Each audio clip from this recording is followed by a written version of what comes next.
Now we're going to begin to try to figure out what is a UFO. Okay? You may have heard of UFOs. Is everybody here familiar with the term UFO? UFO stands for unidentified flying object. And from time to time, especially in the 50s, and from time to time people have observed, people have seen, there are many books on this, and there are all kinds of theories. Aliens from other planets. Last week we spoke about that there is no life elsewhere, as far as we know. As far as we know, there is no other life in the same form as we know. Doesn't mean that it's impossible, but as far as we know, there isn't. Then what are UFOs? Now, there's three kinds of UFOs. There is a lie, a fabrication. Somebody made up the story. Somebody wants to be famous, wants to appear in the newspaper, his picture. There are people like that. You have the individual who exaggerates something. You have ed mipi ed, a witness from a witness. In other words, not first-hand information. He heard it from someone else. All of these are total lies. A great deal of testimony is untrue from the start. Then you have the genuine folks who saw something. They actually did see something, but it was not a UFO. It was a plane, it was a balloon, it was Superman, right? They saw something, they don't know what it is. It's unusual. They've never seen it before. It could be a new plane. It could be anything. It could be strange lights in the sky. There are certain lights in the sky if you're over a certain latitude. Reflections and so forth. Yeah, from the sun, from the stars, shooting stars. There's all kinds of things. So these are true sightings, but they're not something so unusual. It's not something paranormal to say that this is an alien. But now we're going to talk about the ones that are real observations, real sightings of true UFOs. There are true UFOs. There are true. There is phenomena out there that is, I guess we can call it out of this world, not your typical, not your normal occurrence. And for those of you who were here last week, you will understand what they are. If you read carefully through all the sightings that people have seen, the true ones, and you start listing the main highlights of what they saw and what happened, you will notice all the signs that prove that these are demons. In other words, the real UFO, and I'm not the only one to say so. There is a French researcher on UFOs who has come to the same conclusion. There are a few. And I'll tell you why only they have come to this conclusion, not everybody else.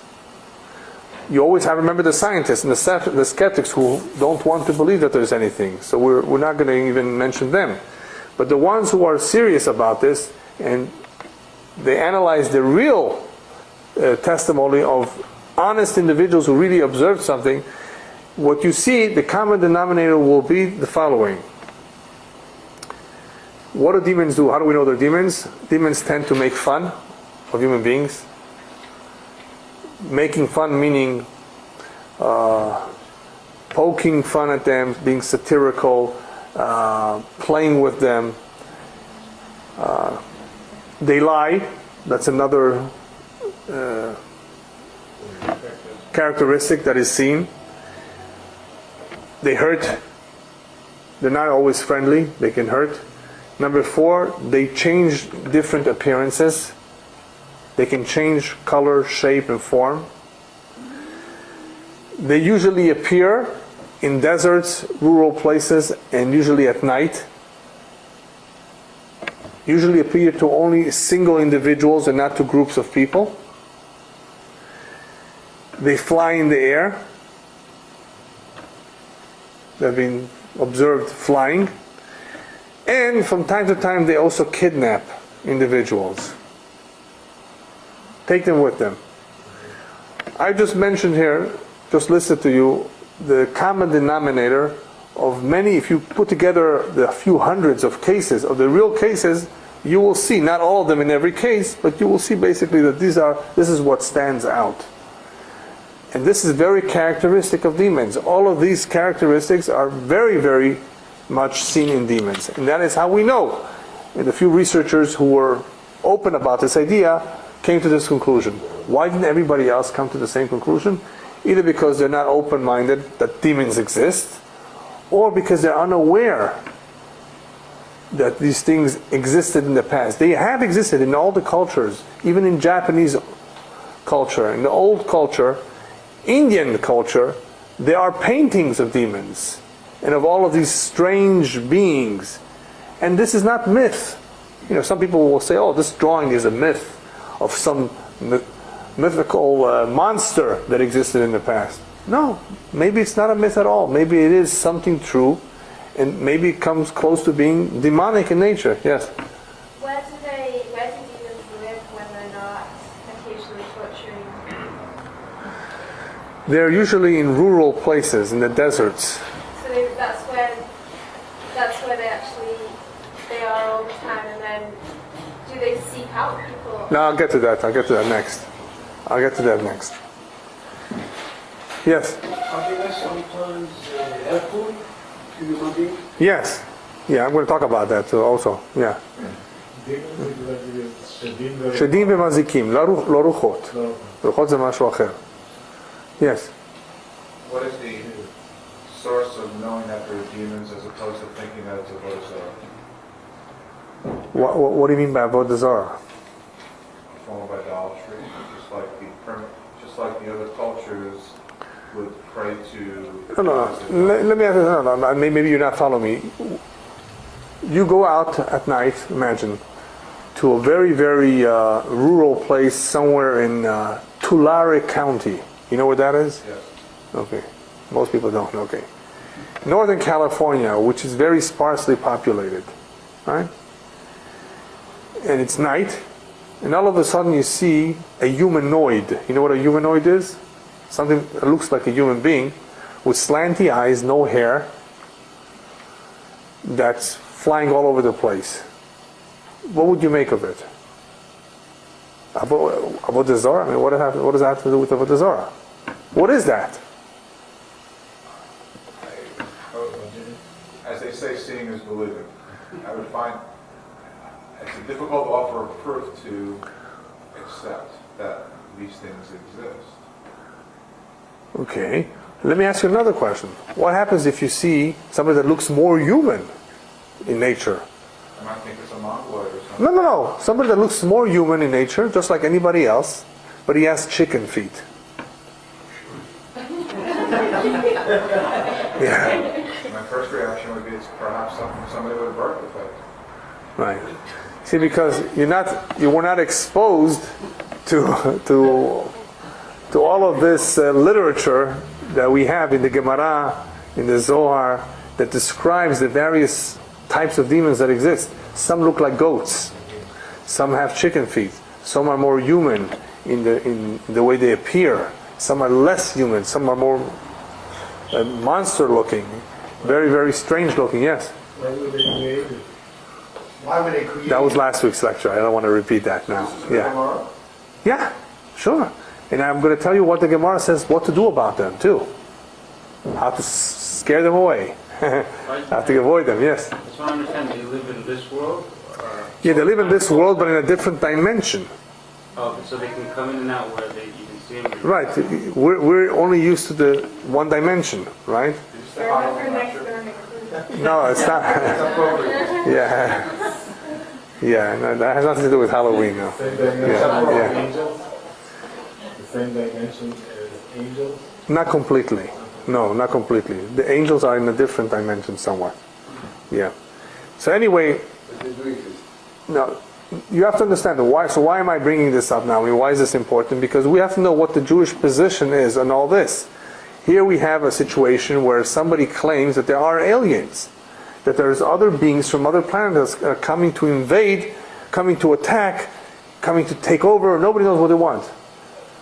And we're talking about honest, sincere individuals who will swear that they saw this, that they were kidnapped, they were in a spaceship. I remember, we're not talking about the ones who lied. We're not talking about the ones who imagined seeing something else. We're talking about the third category of testimony, real, honest, that will swear. Your own brother, would you believe him if he would tell you that? You wouldn't. Okay. But if I saw it in the Gemara, that would be something else. Okay. Yeah. Okay. It's in the Gemara. It's in the Zohar.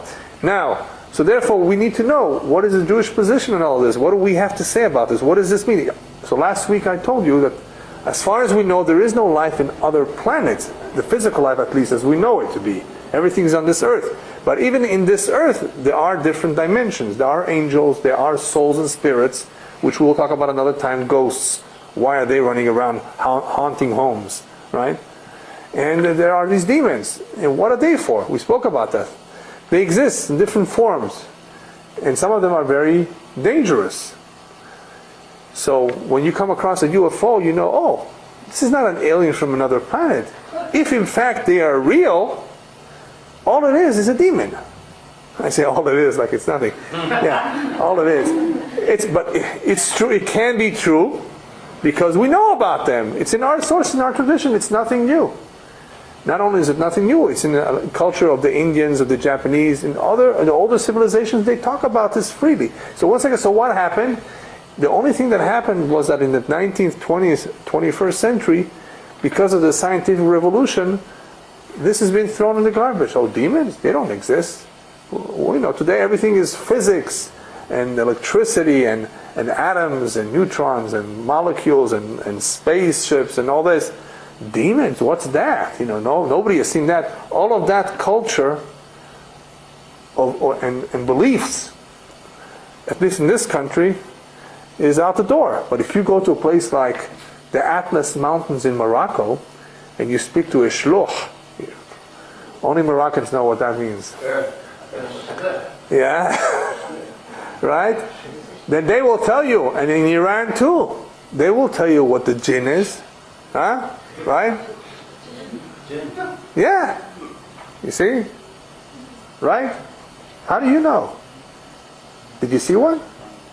But you've heard the term. Yes. You once mentioned there's a concept of a Jewish demon and a non-Jewish demon. Yeah, I mentioned that last week. Could you clarify that? Yeah. There are some demons that learn Torah, that perform certain mitzvot, pray to Hashem. Yeah. There are some demons, you asked before, Abraham, that can be helpful. Demons have been used to locate somebody that is lost. But because they have a temper, they're unpredictable, they can be dangerous. So usually you don't want to mess with them. But people have been known to contact them, to look for them, to search them, to ask them to help in certain situations. They can be very helpful. They can really help. Yes? By definition is the demon. Okay, last week we talked about the demons. Demons are half human and half angels. In other words, even though there's different kinds of demons, the ones that look more human, they procreate, they eat, and they die. Those are the three things that they have common with human beings. What they have common with the angels is that they have wings, they fly, and they cannot be seen, but they can see others. And how do they come to exist? Are they born through a woman? Or are they somehow show up? No, they procreate amongst themselves in their way. There's male and female. Yeah. Anyway, these demons can see us, but they're not always seen. So how do people see them? Because they can make themselves be seen. Just like there is something called an apparition of a ghost, a real apparition which allows the eye, the physical eye, to see them. There are times that these demons that are usually not visible, all of a sudden they become visible to us. They want us to be seen. They want themselves to be seen. So anyway, this may come as a surprise to those of you who are not exposed to this, because it is in the Gemara, it is in the Zohar. It's nothing really new for those who have learned about it. It's just that you don't see this every day, unless, of course, you go to Melrose, you'll see a bunch of them there. Yeah.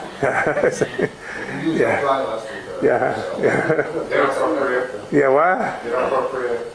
No, those don't procreate. Yeah. So it's never someone that you see every day that that The rabbis tell us to be careful at night to give them, not to give shalom to just anybody, because you may be shaking the hand of a demon. Anyway, there's quite a bit of Gemarot and Zohar about it. I'm going to tell you a couple of stories soon. So anyway, they appear usually only to individuals and not to groups of people. And they usually do not come searching for us. It's only if you come to their territory.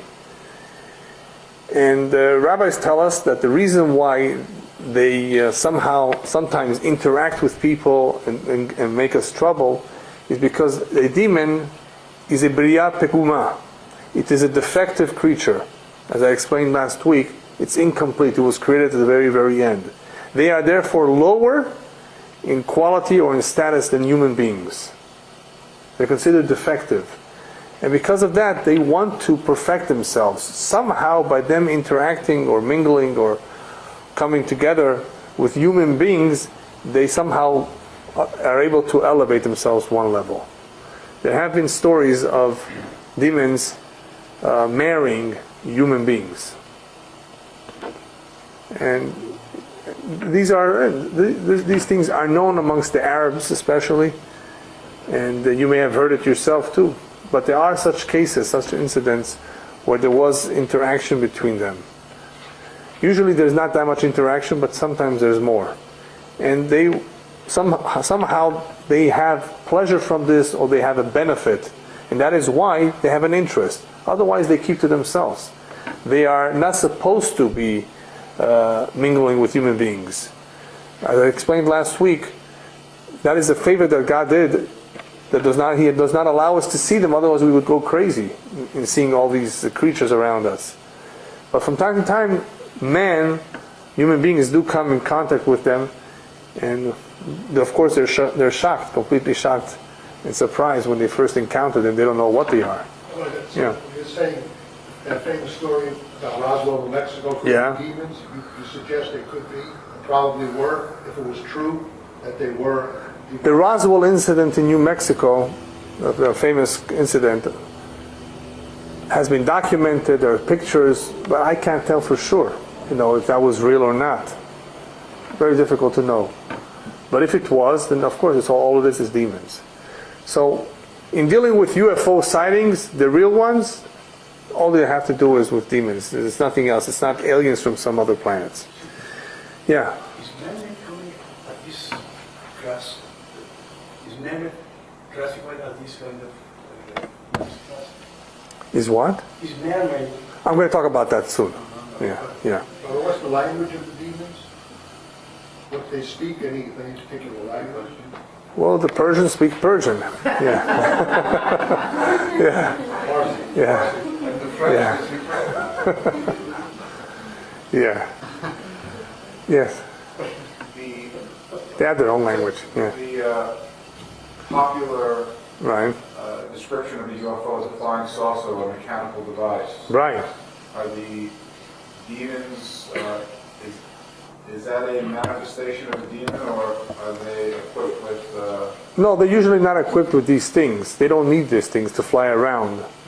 It is, as I mentioned before, it is their way to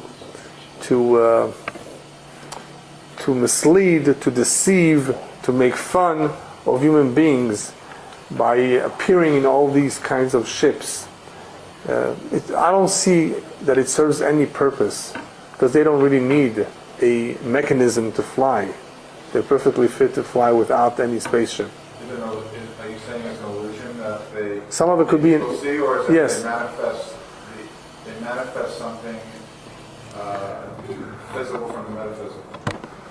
No, but they do have the ability, remember I said before, they do have the ability to transform themselves in different shapes and colors and so forth, so they can create this illusion too, that there is something out there which is not real.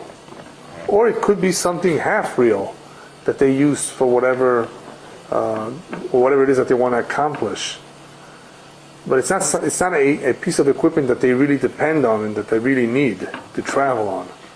They're able to fly perfectly fine without anything. What is that?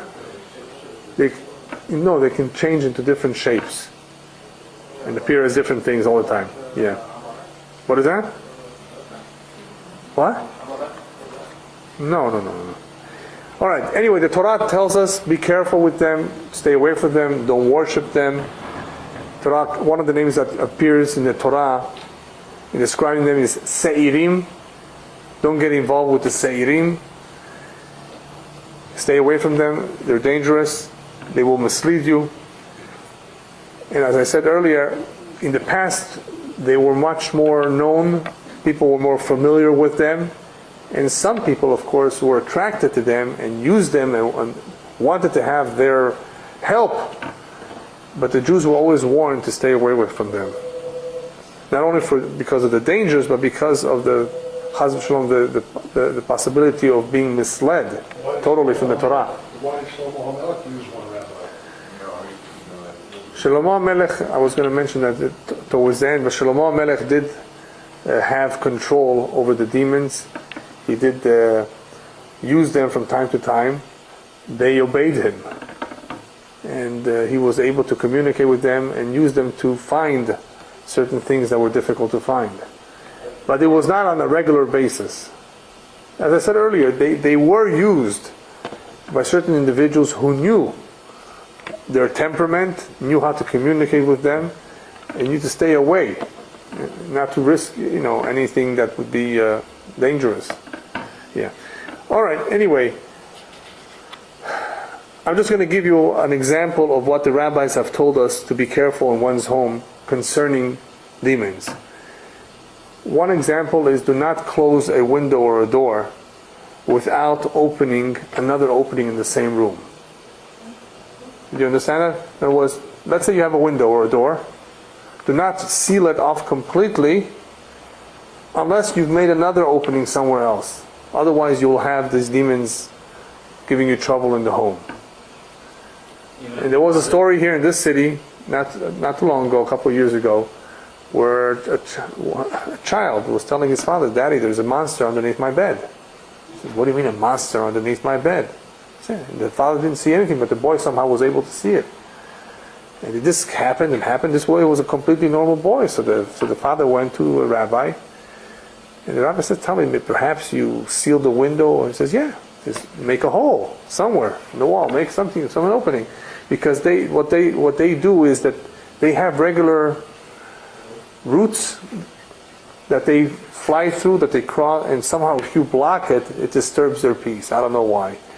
So if you close the door or window, you want to make sure you open it in the same room, some other corner, some other spot. Yes? Yes. I'm going to talk about that next. Yeah. So these things do exist usually in rural places. What are they doing in this home? It could be that home was built after they were there. That's my only explanation.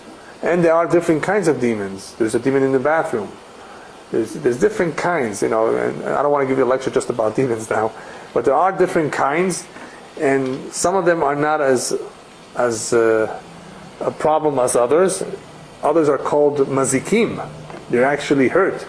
As I gave an example last week, if somebody drops a glass, you think it just slipped out of his hand? It was a demon that pushed his hand, that made it happen. Yes? What do you mean with this? With what? No, I just told you before that many times their interaction, if you're talking about the UFOs, it may have to do with the fact that they derive some benefit from getting involved with human beings. Sometimes it's a benefit that they get, and that is what they take a human being or they use him. At other times, if we're talking about the type that is a mazik, the one that harms, that's his job.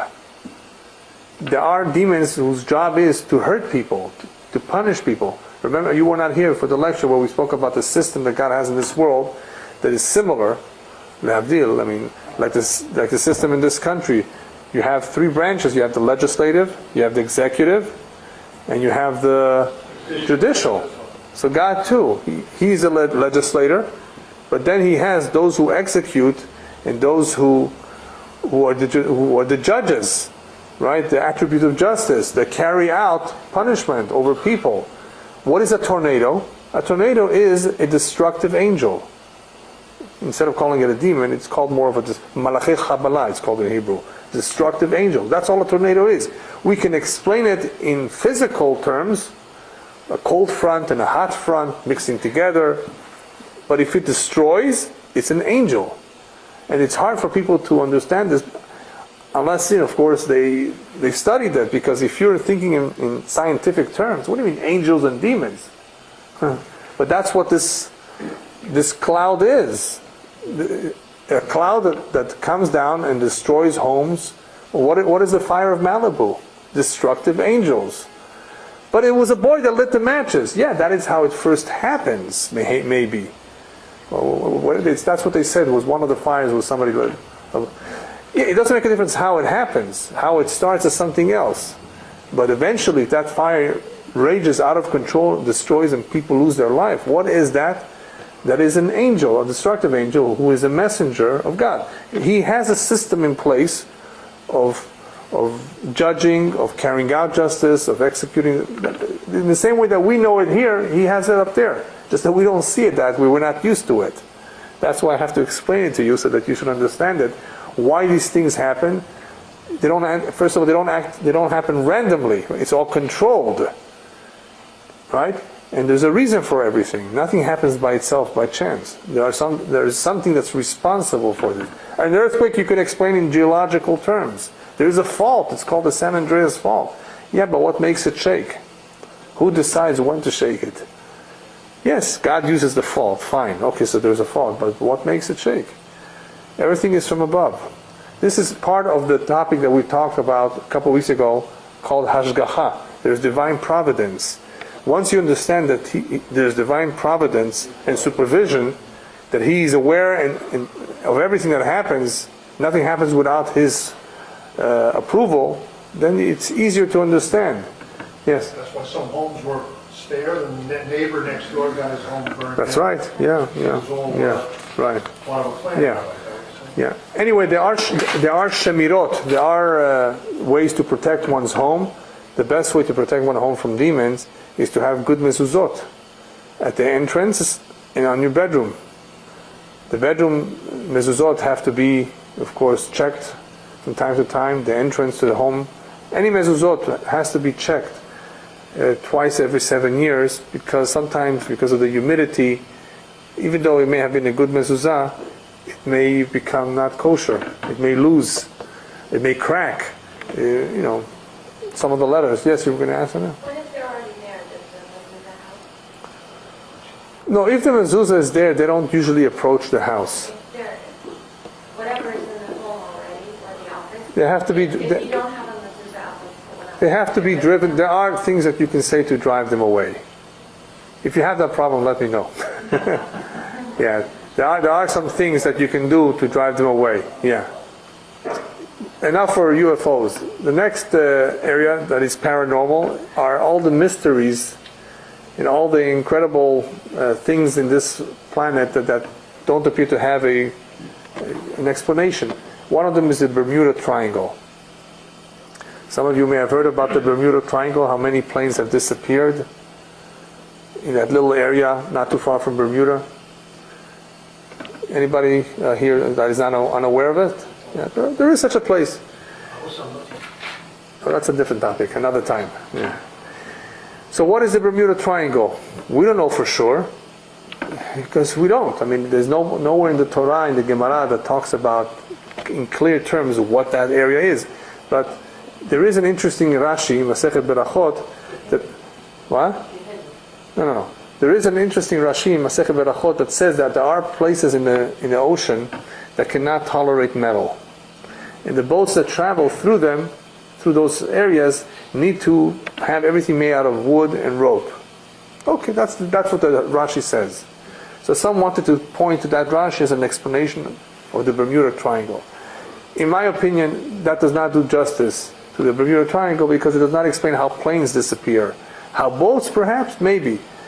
It may have more to do, what Rashi is saying, it may have more to do with the koach ha-meshicha ha-sheiva, the magnetic force of the poles. It could be something to do with that. Magnetic force That is why metal is not tolerated in some spots of the ocean. But I don't know if that has to do with the Bermuda Triangle. Maybe yes, some say it could be a problem of magnets there. It still does not explain planes disappearing. One possibility is that it has to do with something called, or abbreviated in Hebrew, Samach Aleph. Samach Aleph you will find in the Zohar, and the Kabbalah stands for Sitra Achara. Sitra Achara is the other side. So the words mean other side. The impure forces in this world. There are impure forces. There are demons.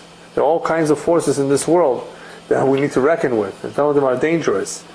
Why that particular spot is not known. All we do know is that the demons have certain locations. One of them is supposed to be in the North Pole. And it was in very desolate places, very far away. Bermuda Triangle is not close to the North Pole, but it could be another location. I'm not sure, but it is possible that all these accidents that have happened, and some of them are normal accidents, planes crash, but a few could be attributed to other powers that exist out there that we do not know. It could be impure forces, or it could be something that we're unaware of. We don't know everything, right? There are things in this world that we're unaware of, that they exist. So, what is it most likely? I wouldn't be surprised if it has something to do with the Sitra Achara, with the Tum'ah, with some tremendous power that is not allowing anything to escape. Why does it work sometimes, not other times? I'm not sure. The next concept is unusual creatures, animals. What about them? Dragons and all kinds of things that were depicted in the literatures of Greece and Rome. What do we have to say about monsters? Did monsters exist? Do they exist? You know that in Scotland there's a lake where they say that there's the Loch Ness Monster. What about that? Unicorns. What about dinosaurs? So first of all the dragons that spit fire, have you heard about them? You know there are dragons that spit fire. You want to see one? What? Called the dragon fire. Yeah. There are creatures, there are very, very incredible creatures in this world that are described in the Gemara and the Mishnayot. And you wonder, you say, wait a minute, where are they? All kinds of creatures. Now, there is one creature that the rabbis tell us clearly. It came about for a short period of time and Hashem took it away. It was called the Tachash. The Tachash, from the skins of the Tachash, they made the hides to make the roof of the Mishkan. It was colorful. It's no longer around. It had, by the way, it had a horn. Yeah, it had a horn. Yeah, the Tachash. No longer around. There are animals that are no longer around. Why aren't they around? So I explained that before when we talked about dinosaurs. Either their mission is accomplished, there's no need for them, or they simply became extinct. Animals can become extinct because they don't have the blessing that the fish received. The fish received the blessing because people catch them. Japanese eat a lot of sushi, right? So we need to have a lot of fish in this world. So therefore Hashem gave them a blessing. There should be lots of fishes, a lot of tuna.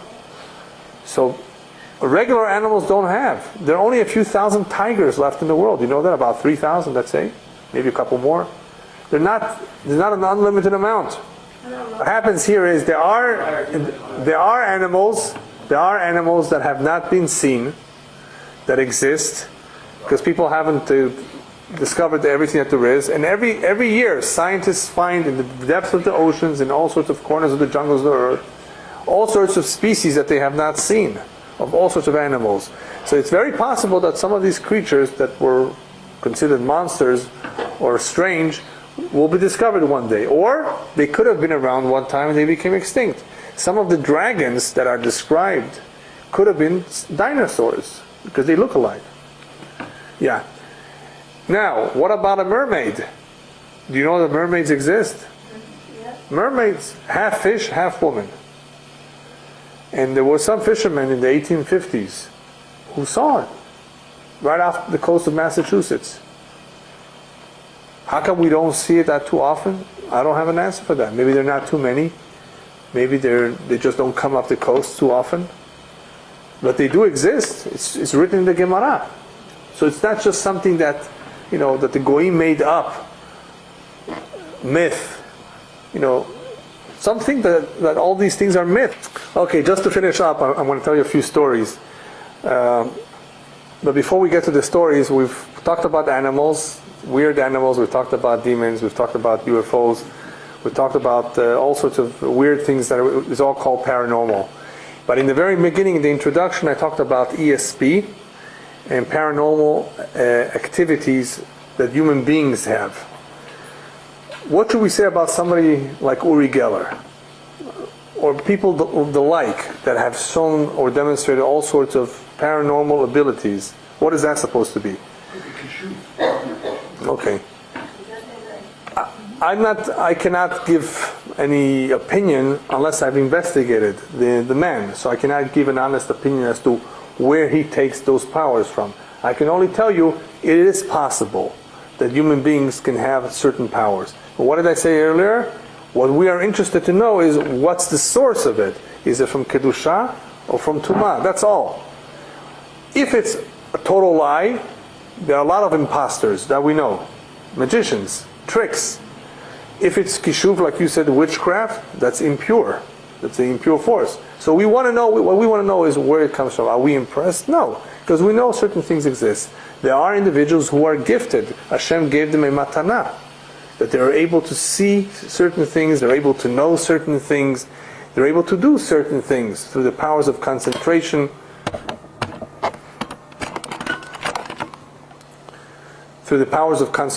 meditation, whatever you want to call it. It is possible. The Torah has no problem. It's not a contradiction to anything we know. On the contrary, we find enough sources that basically point that there are such abilities. We just want to know if they're for real, and if it's from the Kedusha or from the Tumah. Therefore, all a Jew has to do is to be careful that he's not misled. Yeah, it could be, yeah. He's not misled into believing something which Chas v'Shalom could influence him in the wrong way. That is why Jews have to be careful with superstitions, superstitious beliefs. There are many superstitious beliefs that are totally unfounded. Friday the 13th. On the contrary, 13 is a great number by us, bar mitzvah. You have nothing to fear with the number 13. Yeah, so you know, a lot of these things come from Goyim, and if they come from a non-Jewish source, stay away from it.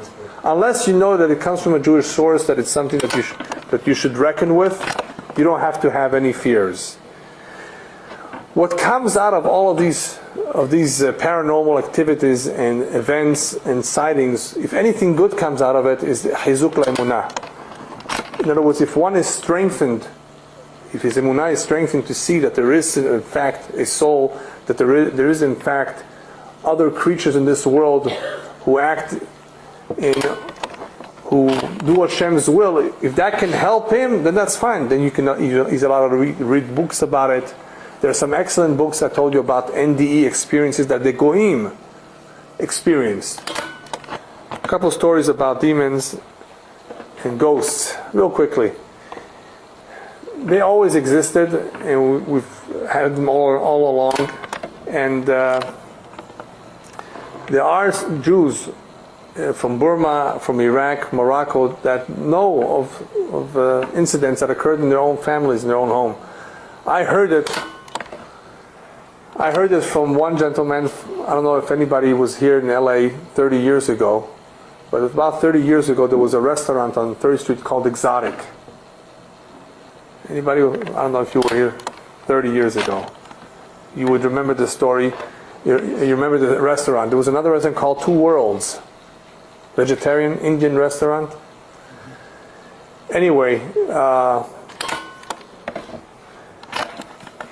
they were from Burma. And I was speaking to the owner of Exotic Restaurant, Mr. Joseph, Alav Shalom, passed away years ago. And he told me when he was a child in Burma, they had visitors, demons, every other day coming to. They already were familiar with them. And what did I tell you before? Some of them are unpredictable. They have a temper. And one day, this guy, when he was a child, he was sleeping on the bed, and all of a sudden he wakes up in the morning. The bed is against the ceiling. They were trying to crush them against the ceiling. They picked up the bed. They saw it. There was nobody underneath it. But they knew right away who it was, who was trying to hurt them, and they immediately jumped off the bed. Just one little story that he related to me when we started talking about this common phenomena to them. Oh, of course, we saw them all the time. They used to enter our homes, they used to visit, and this is one day what they did to us. There have been many stories of spirits and ghosts that have been seen, including the ghost of Lincoln in the White House, knocking on the door, putting on his boots, by people who can actually swear to the fact that they saw it. But we won't be talking about ghosts right now. That's for another time. Yes? I was going to say, why didn't those ghosts get reincarnated? Well, I'll just tell you briefly. Ghosts are usually disembodied spirits of individuals who were usually murdered, killed. They don't have to. They're not always at peace. There are stories in England of all sorts of ghosts that have been seen. You know, trying to hitchhike, getting in the car, and all of a sudden vanishing. All sorts of incidents where somebody saw something and they disappeared. These things do exist. It's not a contradiction to anything we know. And on the contrary, it only reinforces what we already know. Yes. I just want to tell you one more story. There was a gentleman here in LA about 25 years ago that was going to Las Vegas, I think. And as you know, there's a lot of desert in between here and Vegas. And it was somewhere between 9 and 10 at night. And he just stopped somewhere in the desert. I guess he had to take care of some needs, maybe. That's why he stopped, parked his car, and went out. It was completely desert. And all of a sudden he hears somebody laughing. He hears a voice laughing at him. He turns around, there's nobody there. And it wasn't a hyena. There are no hyenas there, as far as I know. It was a human being. I think that's what he thought it was, but he didn't see anybody. And he asked what it could be. And of course those who are knowledgeable told him, you probably encountered a demon. Because they are known to laugh and to make fun and to sometimes hurt people who are by themselves, alone. So it's not a good idea to ever go alone at night, especially. Why at night? Because night is the time when they usually come out. Not a good idea to go to Vegas at all. Yeah, to Vegas for sure. Yeah. Anyway, there are many, many stories, and basically they prove the same thing, that these things exist.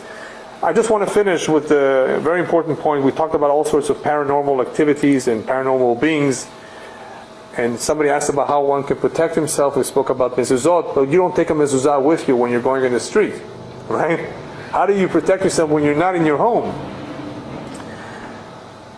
Our tradition is very, very clear about this, that if a Jew observes the mitzvot, he observes family purity, he does not commit any terrible sins, in other words, he's not involved with a non-Jewish woman, he sticks, in other words, to the Torah, he has less reasons to be afraid.